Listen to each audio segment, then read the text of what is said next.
Initially, my memories of the crash were limited. A fractured, imperfect recollection, missing crucial details. When I tried to remember those details, a series of jumbled images played in my mind, like I was reviewing a handful of blurry, out-of-focus Polaroids that someone had shuffled into a non-chronological order. Over time, that changed. My memories became clearer, but in the beginning, everything was a haze of motion and sound. This is what I remembered in the beginning. Divya and I were sitting next to each other. The other two passenger seats on the opposite side of the aisle were empty. The pilot turns around to us, and I only see him for a second, but there's something memorable about him. It's not the fear stitched to his face, nor is it the words he shouts to us. It's something else. Something important. My sister's smiling, big brown eyes alive with infectious excitement. Her lips are moving, trying to tell me something over the mechanical thrum of the aircraft's single engine. I peer out the window, watching the Alps pass under us. Verdant green valleys, smatterings of pine trees dotting the landscape, forming unique and cryptic shapes like geological birthmarks. No, not birthmarks, actually. More like scars, which is an important distinction, and I don't know why. An ear-splitting noise. It's deafening and sudden, like an explosion. There's no fire. Not at first, at least. The gnawing and grinding of metal. Screams from me, Divya, the pilot, and from someone else. Maybe there was someone else on the plane. The aircraft tilts forward. We enter a death spiral. Violent movement rips the pilot from his chair, and he's gone. There's something important about him. It's not the fear on his face. It's something else. Before I can tell what it is, we're meters from the ground. There's a roaring of atmosphere rushing through the holes in the cabin. Terror swells in my throat. I want to turn my head. I want to see my sister. But there's not enough time. Everything goes black. I'm plunged into the heart of a deep, silent shadow. It's not death, but it's similar. Briefly, I return. My consciousness bubbles up from the depths of that shadow, and my eyes flutter open. It's quiet now. No more screams. No more chewing of metal. Only the humming chorus of cicadas fills my ears. It was early morning when we crashed. Now it's twilight. Air moves through my lungs, and it smells faintly of smoke and iron. Finally, I do turn my head, and I see Divya. She's not far, but she's broken. Her battered body hangs on a nearby oak tree like a warning. Dusky red blood stains the bark around Divya. It's sticky and warm on my fingertips when I'm close enough to touch it. Leaning against the trunk, reaching to pull her down from the canopy. She's much too high up, but I keep flinging my hands towards the heavens, pleading for a miracle. Again and again I try to get a hold of Divya, as if I'd be able to anchor her soul to the earth with a tight enough grasp on her body. I blink, and when I open my eyes, I'm alone in a hospital room laying in bed. Now, there's no noise at all. Pure viscous silence for hours and hours as I slip in and out of awareness, until a question shatters the silence. "What do you remember about what happened to you, son?" says a tall, grizzled man in a dirty white lab coat, gray blue eyes intensely fixed on my own. That first week in the hospital went by quickly. Dr. Osler and Nurse Annalisa were very attentive, practically at my beck and call. My suspicions were at a minimum during that time, so I could actually lay back and rest. When I was finally lucid enough, I explained what I recalled about the crash to Dr. Osler, who listened intently from the wooden chair aside the hospital bed. My sister and I were Boston natives on holiday in the European countryside. We were flying over the Eastern Alps when something went terribly wrong with the plane. I couldn't remember if it was a spontaneous mechanical failure or if the pilot had actually collided with something. Either way, we fell to the earth like Icarus. I thought of Divya. A question idled in my vocal cords for a long while. A leech with hooked teeth buried in the flesh of my throat, resisting release. Eventually, I asked. Courage was the spark. Apathy was the match. The resulting fire singed the leash from my throat and out of my mouth. Either she was alive or she wasn't. Do you know if my sister made it to the hospital? Brown hair, mole on her cheek? The doctor inquired, his voice warm and dulcet, like a sip of hot apple cider spiked with brandy. I gulped and nodded, bracing myself. Yes, we have her here. She's in critical condition, but we're taking such good care of her. We believe she'll pull through, but she hasn't woken up yet. Relief galloped through my body, and I let my head fall back on the pillow, tears welling under my eyes.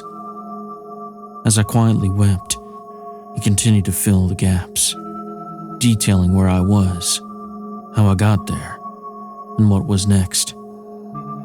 Essentially, the plane crash landed outside of Bavaria, southeastern Germany. A farmer watched our meteoric descent from the sky and immediately called for an ambulance. Now, my sister and I were admitted to a small country hospital, about 10 minutes from the wreck site.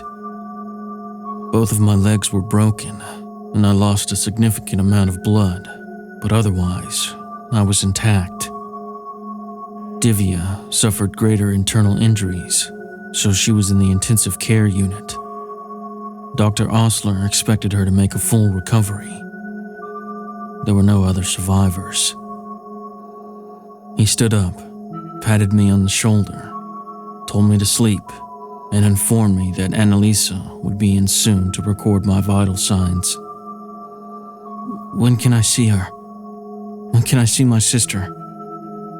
His footfalls slowed until they came to a complete stop. He remained motionless for an uncomfortably long period of time, with his hand wrapped around the brass doorknob and his back to me. Never said a word. After about a minute of eerie inaction, he twisted the knob, pulled the door open, and left. That's when I first noticed something about my situation was desperately wrong. As the doctor exited my well-lit, windowless hospital room, I glimpsed whatever was outside. In an attempt to conceal it, he didn't swing the door wide open. Instead, he cracked it only slightly, just enough to squeeze his gaunt body through the partition, with his lab coat audibly dragging against the doorframe.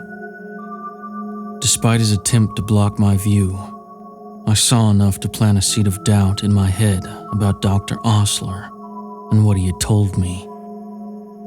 A clock on the wall read noon, but whatever was outside the door was pitch black.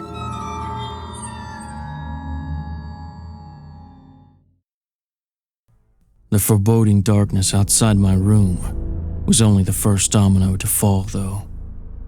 Once I fully registered the uncanniness of that detail, a handful of other equally bizarre details came to the forefront of my mind, and I didn't have a satisfactory explanation for any of them. For example, the hospital was completely silent. No PA system asking for the location of a particular surgeon or announcing the visitor hours were over. No ambient noise from a heavy hospital bed thundering down the hallway. Even my room was dead silent. Initially, I didn't notice. The quiet allowed me to fall into sleep without issue. That said, I was wearing an oxygen monitor, and I had an IV in my arm. The machines above me appeared to be connected to both things, and yet they were silent too. Shouldn't they beep? Shouldn't they make some kind of sound? The only noises I ever heard were the voices of the hospital staff members, and only when they were in the room talking to me. Which brings me to Nurse Annalisa. Initially, she was a tremendous source of comfort. Her very presence was sedating, humble and grandmotherly. Silver hair bustling over her shoulders as she moved through the room. A charming, wrinkled smile on her face as she listened to me recount my life history to kill some time. Constant reassuring words about how well the hospital was taking care of me.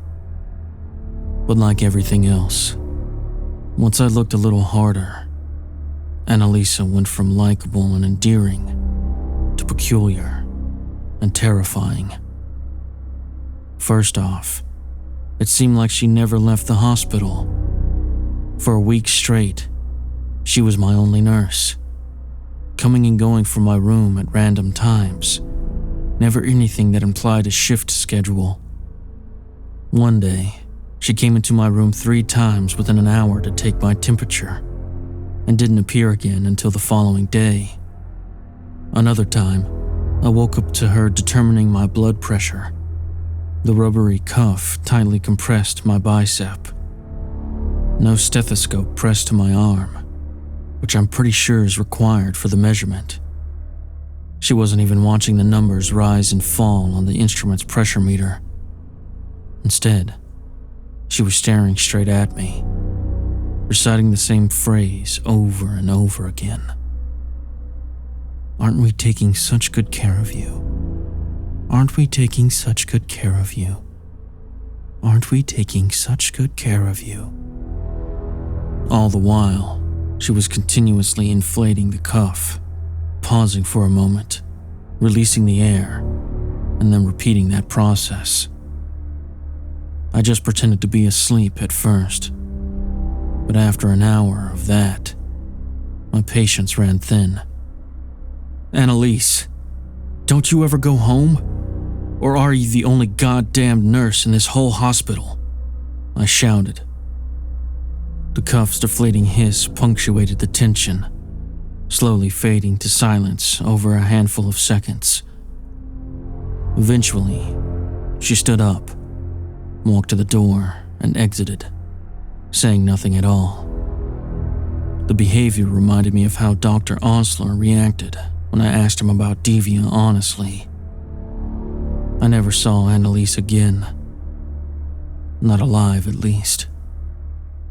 Every single nurse from then on out was different than the last. Like somehow, my singular complaint had rewritten the entire staffing infrastructure of the hospital. And I mean, every single one. Now, instead of having one nurse day in and day out, I'd been visited by 30 different nurses over the course of a few days. It didn't make any sense. I asked for different nurses, and that's sure as shit what I got. After about a month in that room, and my suspicions rising, I started developing an escape plan. The only thing that was really holding me back was my casts. Since the day I woke up in the hospital, thick, marble white plaster completely encased each of my legs. The cast didn't appear to have been applied by a professional, though. The surfaces weren't smooth. They were rough and bubbling.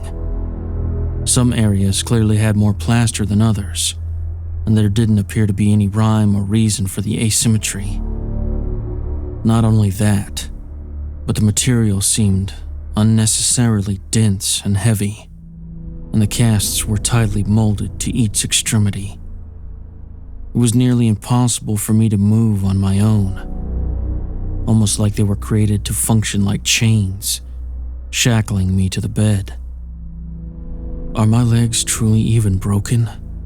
I considered, panic sweeping through me like a wildfire. I want to see my sister, I demanded.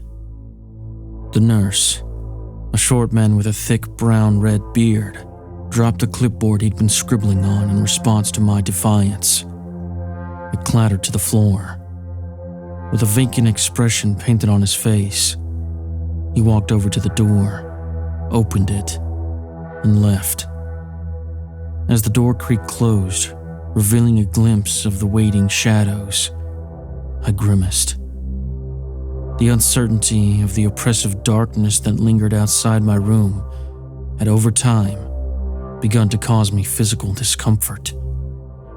I needed to know what was actually out there, but God, I desperately didn't want to know either.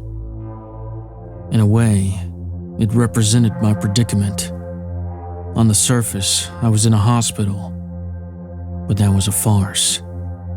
An illusion for someone's benefit. In reality, some terrible darkness loomed around me, pulsing just below the surface, spilling in ever so often through the cracks in the masquerade. After a few minutes, Dr. Osler paced into the room, letting the door sway shut behind him. Dr. Osler, you've told me Divya is alive. Countless times you've assured me she's recovering here in the hospital, and yet, I haven't seen her once. Bring her here. If she's not healthy enough to come here, bring me to her. His gray blue eyes bored vicious holes through me. He was livid, utterly incensed by my insubordination. She's not done yet, he muttered. I stared back at him, dumbfounded and brimming with rage. What the fuck does that mean?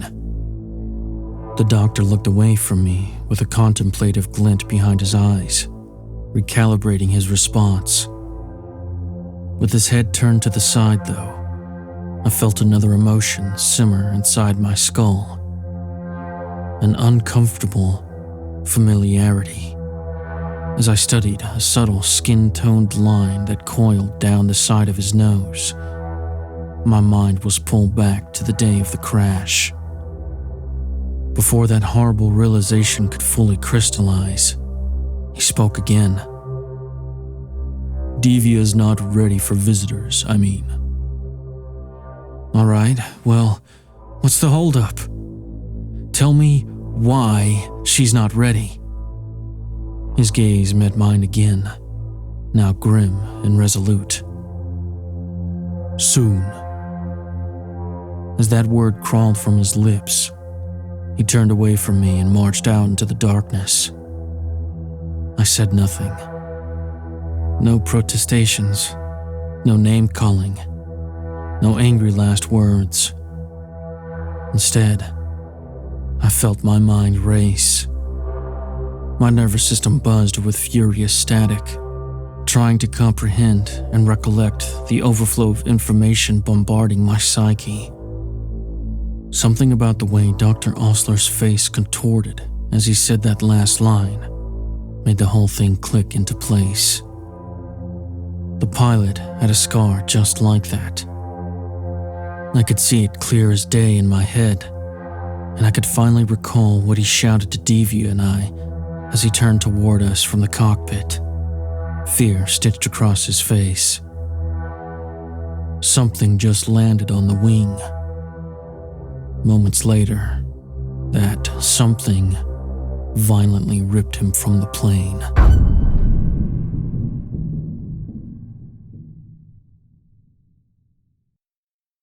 The impossibility of that realization lulled me to sleep like a concussion.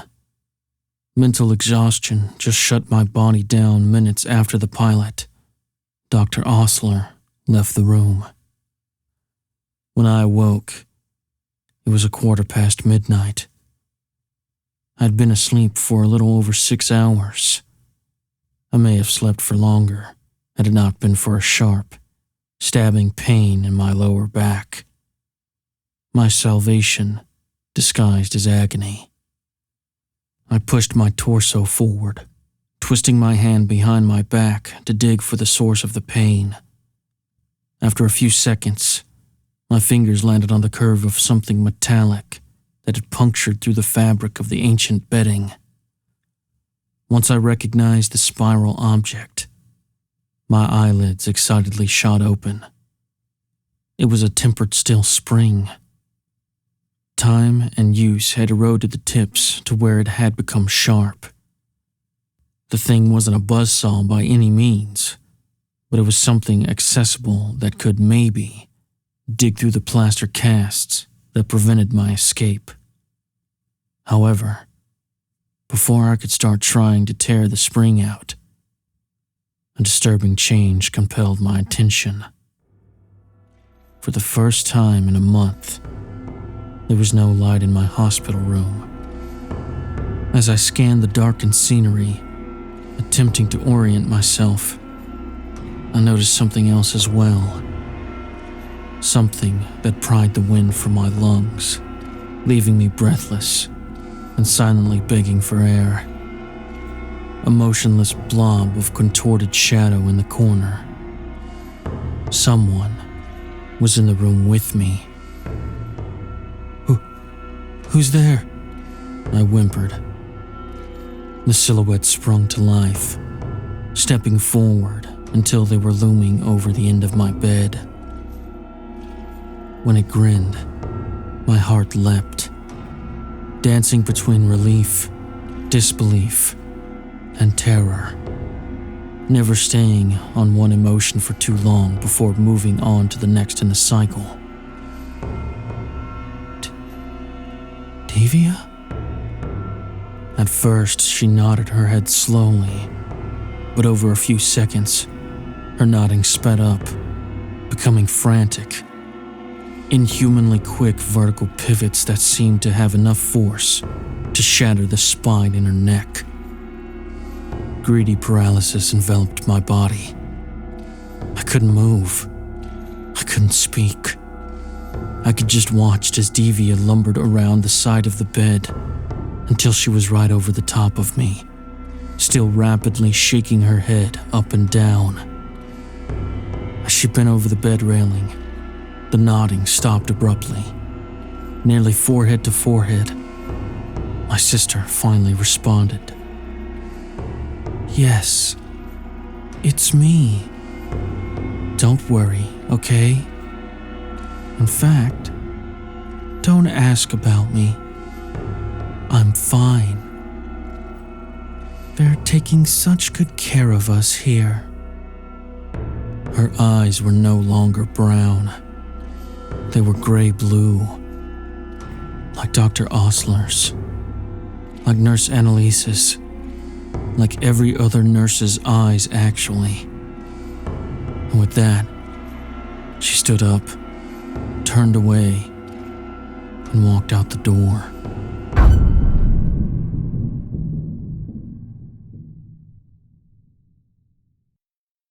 From that night on, I accepted my sister was dead. With my attention undivided, I worked singularly towards escape. Grief could come later, after I was away from the thing that had killed her and commandeered her body. Disassembling the cast with the sharpened end of the spring was laborious. Every minute that thing wasn't in the room, I was scraping away at the plaster, making sure to focus my efforts on the underside of the mold, rather than the outside. That way, if it inspected the cast, it wouldn't be as obvious that I had been incrementally weakening the plaster. If it was in the room, camouflaged as a real human, I smiled, engaged in pleasant conversation, profusely displayed my gratitude, thanked it every chance I got. That's what it really wanted, I suppose. It wanted to feel appreciated. Giving it appreciation kept it docile. Eventually, I could tell that I had damaged the cast to the point where I could break myself loose with a few more forceful hits. Once I did, however, I knew there was no going back. My intention to slip out of its clutches would be written all over my freed legs, and as much as I attempted to discern a pattern to its appearances in my room, I just don't think there was one. Unfortunately, that meant there wasn't a right time to make my escape. I had to guess and pray it wasn't nearby when I made my move. Luck was on my side that day. The thing was close, but it was preoccupied. Despite shedding nearly 20 pounds of body weight in that hospital room, barely sustaining myself on the infrequent helpings of brackish meat soup the thing brought me, my legs couldn't hold me upright. They had simply atrophied too damn much. Muscleless sleeves, burdened with fragile bones and calcified tendons. Thankfully, my arms had retained enough strength to drag my emaciated body across the floor. With my back propped up against the wall outside the door, I halted my feeble movements and just listened. No footsteps running down the hall. No whispers of, "Aren't we taking such good care of you?" coming from right outside. All I could hear was the fervid thumping of my heart slamming into my ribs. I took a deep breath, reached my arms up to the knob, and slowly slid the door open.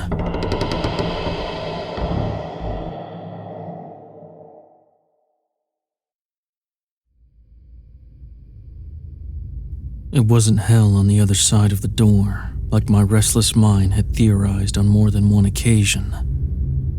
Not in the literal sense, anyway. I really was in a hospital. It was just abandoned. Had been for a while, apparently. A discarded German newspaper I discovered was dated to September of 1969. The dilapidated medical ward was dimly lit by the natural light that filtered in from various broken windows. Thick dust, shattered glass, and skittering insects littered the floor. I crawled around overturned crash carts and toppled transport beds, like I was navigating the tunnels and trenches of Okinawa. At the very end of the hallway, I spied a patch of weeds illuminated by rays of bright white light. There it was, my escape. An open doorway, a portal to the world outside this place. Flickers of hope were quietly overshadowed by smoldering fear. As I got closer and closer to the exit, an unidentifiable smell was becoming more and more pungent. A mix of rotting fish, bleach, and tanning leather. The thing wasn't gone. It was still here. And when the aroma became truly unbearable, I knew I had reached the place it called home. I didn't see everything as I crawled by, but because the door had been ripped off of its hinges, and a massive hole in the ceiling was casting a spotlight over its profane workshop, I saw enough to understand. As much as I possibly could understand anyway. The chamber that the stench was originating from was vast and cavernous. Maybe it served as a lecture hall or a cafeteria at some point in time. Now, though, it had a different purpose. It was there. The thing kept its costumes. That abomination had pretended to be every person I'd interacted with while in that hospital. Dr. Osler, Annalise, all the other nurses, and most recently, Divya. A horrific stage play where it gladly filled all the roles. That entire month, I thought I had talked to dozens of people. In reality, it had been this goddamn mimic every single time, camouflaged by a rotting series of gruesome disguises. Hundreds of eyeless bodies hung around that room like scarecrows, arms held outstretched by the horizontal wooden poles that were tied across their backs. Thick, pulsing gray-blue tethers suspended the bodies in the air at many different elevations from somewhere high above. Despite the ungodly odor, most of them seemed to be in relatively good condition, with limited visible signs of decay. The assortment of fleshy mannequins swayed lifelessly in the breeze that spilled through the minivan-sized hole in the ceiling, glistening with some sort of varnish as they dipped in and out of the beams of sunlight. Then, I saw it.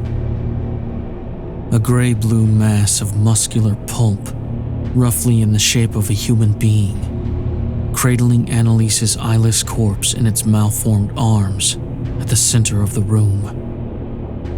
Thousands of flies' wings jutted from every inch of its flesh. Some were tiny, but others were revoltingly magnified. The largest I could see was about the size of a mailbox. Even though the thing appeared motionless, the wings jerked and twitched constantly, blurring its frame with a cloud of chaotic movement. As far as I could tell, it had its back turned to me and hadn't detected my interloping. Watching in stunned horror, the thing raised one of its hands, and I noticed it was holding something small and wooden. Every few seconds, it brought it down and delicately caressed the nurse's head with the object, dragging weathered bristles over her scalp. It was brushing Annalise's hair. Then, it spoke, and I felt an uncontrollable terror swim through my veins, causing my entire body to tremor like one of the abomination's wings. It sounded like 20 or 30 separate voices cooing in unison. Men, women, and even children sang the words together. A choir of the damned. Aren't we taking such good care of you? Aren't we taking such good care of you? I couldn't restrain my panic. Right before a blood-curdling wail involuntarily surged from my lips, I was saved by the thrumming of helicopter blades in the distance. The thing stopped speaking and tilted its head to the noise. At an unnaturally breakneck speed, it shot into the air and through the hole in the roof, carried into the sky by a legion of convulsing flies' wings. Then, I was alone, howling into an airborne graveyard with a myriad of preserved corpses acting as the only audience to my agony. They observed me, crumbling with their eyeless sockets, their stolen bodies still silently swaying in the wind. I didn't see Divya's body. Ultimately, though, I think that was for the best.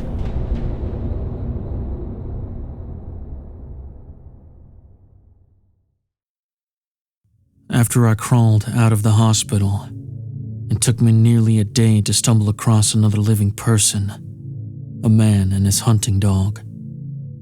They delivered me to a real hospital, where I spent the next half year recuperating from the ordeal. I told the police about the plane crash, the abandoned hospital, as well as the thing in its museum of hanging bodies.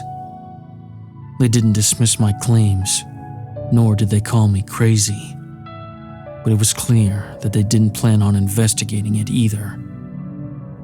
Whatever that thing was, the detectives knew about it, and they didn't intend on interfering with its proclivities. Maybe it was just safer that way. That all took place a decade ago. Since then, I've salvaged as much of myself as I could. It hasn't been easy, but in the end, I put my life back together, got married, and had a few kids. Symbolically buried Divya in a vacant grave with a tombstone. I listed her date of death as the day of the plane crash, and I hope that's actually true, but I don't know for sure, and I don't like to dwell on that fact. My biggest hurdle has been trusting people again, especially when I'm alone in a room with one other person. It feels decidedly unsafe. Checking their eye color helps, but sometimes it's not enough. What if that thing's in disguise, looking to take me back to that godforsaken room? You might be wondering why I'm speaking up after all this time. Well, I finally decided to post this because of what happened this afternoon. My wife returned home early from work. She'd been acting weird, sitting on the couch by herself, listening but not speaking. Her eyes have always been dark blue. Today, though, they look a little different. I'm locked in our bedroom, and I can hear her saying something downstairs, but I can't discern the words. Once I post this, I'm going to open the door and find out. And I hope to God it's not what I think it is.